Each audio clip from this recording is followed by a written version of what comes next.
Stop loss hunting का concept इतना सुंदर, इतना प्यारा, इतना ब्यूटीफुल्ली कंसेप्ट है ये कि अगर आप इसको 3 मंथ सही से देख लिए ना, तो फोर्थ मंथ से ना आप लोग अच्छा प्रॉफिट बनाने लगोगे। बट आप लोग क्या करते हो ना, fancy words and fancy strategy के चक्कर में पड़ जाते हो। आप मेरे कहने से ब्लाइंडली 3 मंथ इन चीजों को फॉलो करो। वो भी स्टॉप लॉस आपको 3 मंथ पैसे बनाने में नहीं लगेंगे, आपका साइकोलॉजी जो थोड़ा खराब है ना, उसको ठीक करने में 3 मंथ का टाइम लग जाएगा। एसल हंटिंग तो आपको कल से मार्केट में दिखने लगेगी कि अच्छा यहाँ पे ट्रैपिंग हो रही है, अच्छा यहाँ से मार्केट रिवर्स हो जाएगा। ये तो कल से आप चार्ट पे देखोगे। बट ये जो मैं आपसे 3 मंथ का टाइम मांग रहा हूँ ना, ये 3 मंथ्स ये आपके साइकोलॉजी को ठीक करने के लिए, क्योंकि आपकी साइकोलॉजी ठीक नहीं रहेगी ना, तो आप एसल हंटिंग जान के भी प्रॉफिट नहीं कर सकते हो। तो 3 मंथ एसल हंटिंग को दो। बाकी fancy words and fancy strategy को छोड़ के जो चीजें काम करती है ना, वो हमेशा सिंपल होती है। हमेशा सिंपल चीजें ही मार्केट में काम करती है। आप लोग हमेशा कॉम्प्लिकेटेड चीजों को ढूंढते हो, लगता है कि कोई अच्छी अच्छी वर्ड्स बोल रहा है, अच्छे कॉम्प्लिकेशंस वाले स्ट्रेटजी यूज कर रहा है, तो वो काम करेगी नहीं, ऐसा कभी भी नहीं होता है। तो 3 मंथ एसल हंटिंग को दो और अपने साइकोलॉजी पे काम करो। चौथे मंथ से प्रॉफिटेबल हो गए, ये मैं आपको लिख के दे सकता हूँ, ठीक है। अब देख लेते हैं कि हम लोग कल मार्केट में मंडे को कैसे ट्रेड करेंगे। देखो, एक बार जो नए ऑडियंस है ना, मैं उसको थोड़ा समझा दूं कि एसएल हंटिंग में क्या होता है। जो ट्रेडर, ऊपर के ट्रेडर जो प्रॉफिट में बैठे होते हैं ना, उससे मार्केट टारगेट नहीं बनाती है। समझ रहे हो? क्योंकि जो सपोज यहाँ पे सेल करके बैठा होगा, है ना, ऊपर में तो सेल करके बैठे होंगे ना, उसे यहाँ पे अच्छा प्रॉफिट दिख रहा होगा। तो क्या होगा ना, सपोज आप कोई भी पोजीशन लेके जाते हो, तो आपको प्रॉफिट हो रहा था 10,000 का, ठीक है। अगर मार्केट रिवर्स करेगी, अगर मार्केट यहाँ से सपोज रिवर्स करने लग जाए, तो आपकी जब प्रॉफिट कम होने लगेगी ना, सपोज आपको 7,000, 6,000 दिखने लगा, 5,000 दिखने लगा, तो आप क्या करोगे, मैक्स 50% पे अपना प्रॉफिट बुक कर लोगे, ठीक है। आप मार्केट को लॉस नहीं दोगे, है ना। तो इसलिए मार्केट क्या करते हो ना, मार्केट को चाहिए लॉसेस, ठीक है। अगर आप कुछ भी प्रॉफिट बना के लेके जा रहे हो ना, तो मार्केट आपको टारगेट नहीं करेगी। इसलिए हमें जो प्रॉफिट में होता है उसको हम लोग टारगेट नहीं करते हैं। तो सिंपल लॉजिक से समझते हैं, जो मार्केट में यहाँ सेल के करके गया होगा, जो यहाँ सेल करके गया होगा, जो यहाँ सेल करके गया होगा, उसे मार्केट टारगेट नहीं बनाएगी। बट यहाँ पे एक कैच है। कैच ये है कि मार्केट में 2 दिन का हॉलीडे था, है ना। जब 2 दिन का हॉलीडे होता है, ग्लोबल सेंटिमेंट जो होता है नेगेटिव होता है और वॉलेटिलिटी से भरा होता है, तो मार्केट इस नेगेटिव मार्केट में भी होल्ड करके नहीं जाते ड्यू टू ग्लोबल सेंटिमेंट। कल अगर 2000 पॉइंट गैप अप खुल गया तो, समझ रहे हो। तो इसलिए यहाँ पे ट्रेडर अपने पोजीशन को होल्ड करके नहीं गए होंगे। तो कल हम लोग क्या कर सकते हैं ना, अगर मार्केट फ्लैट ओपन होके, एक बार समझो, फ्लैट ओपन होके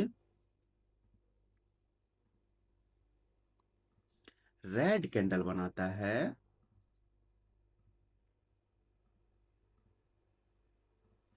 फ्लैट ओपन होके रेड कैंडल अगर मार्केट बनाने लगती है, तो हम लोग मार्केट के साथ ही कंटिन्यू प्लान करेंगे, कंटिन्यूएशन प्लान करेंगे, समझ रहे हो। मार्केट के साथ ही चलेंगे। अगर मार्केट फ्लैट ओपन होके ग्रीन कैंडल बनाने लग जाती है, तो हम लोग थोड़ा वेट करेंगे। कहां तक वेट करेंगे, मार्केट देखो बहुत अच्छा लेवल नीचे है ना, तो हम लोग को एटलीस्ट 52,900 के ऊपर तक का वेट करना है बाइंग के लिए, समझ रहे हो। अगर इससे पहले अगर रिवर्स हो जाए, इससे पहले फॉले रिवर्स होने लग जाए, तो हम लोग सेलिंग का प्लान करेंगे। हमारा प्लान बाइंग में तब कन्वर्ट होगा जब 900 के ऊपर प्राइस जाने लगेगी, ठीक है। और कोई डाउट नहीं है ना। अब एक चीज समझ, अगर मार्केट गैप, ये तो हो गया कि फ्लैट ओपन होके अगर मार्केट ऐसे करती है, अगर मार्केट गैप डाउन हो जाए तो, अगर गैप डाउन हो जाए तो हमें वेट करना है थोड़ा सा अगर कैंडल गैप डाउन ओपन होके रेड बनने लग जाए, है ना, तो हम लोग सेलिंग का प्लान करेंगे, समझ रहे हो। और अगर गैप अप ओपन होके 900 के ऊपर निकलता है, देन हम लोग बाइंग का प्लान करेंगे। 900 के ऊपर हम लोग बाइंग का प्लान क्यों करेंगे, क्योंकि फिर जो ऊपर वाले सेलर्स हैं ना, ये ही ट्रैप हो जाएंगे। जो यहाँ पे अगर कोई एक्सीडेंटली बैठा हो, इसे पोजीशन लेके गया नहीं होगा, बट अगर मान के चलो कोई पोजीशन कुछ लेके भी गए होंगे, तो फिर 900 के ऊपर ना, ऊपर हमें 53,000 का लेवल है, फिर मार्केट इसको टच करने जाएगी, समझ रहे हो। फिर ये 53,000 के लेवल को मार्केट टच करने जाएगी और फिर मार्केट ऊपर जा सकता है ना।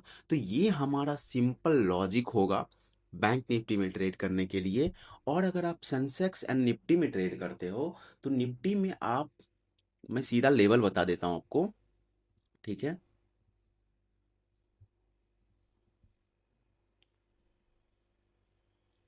23,040 के ऊपर ही आप बाई करोगे, ठीक है। 40 के ऊपर ही आप बाई करोगे।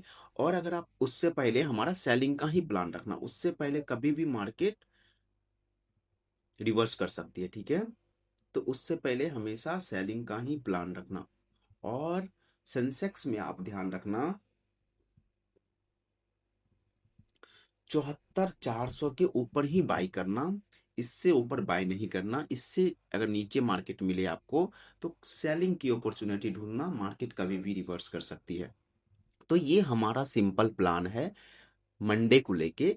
अगर आपको इस एनालिसिस से हेल्प मिलती है और आप मार्केट में इन चीज़ों से बेनिफिट उठा पाते हो, तो आप ऐसा हंटिंग सीखना चाहते हो, तो चैनल को सब्सक्राइब करना, बेल आइकन को दबा देना, ताकि न्यू वीडियो मिस ना हो आप लोगों से। और कल फिर पोस्ट मार्केट एनालिसिस में हम लोग मिलते हैं कि हम लोगों ने कैसे और क्या ट्रेड बनाया, लॉजिक क्या था ट्रेड का।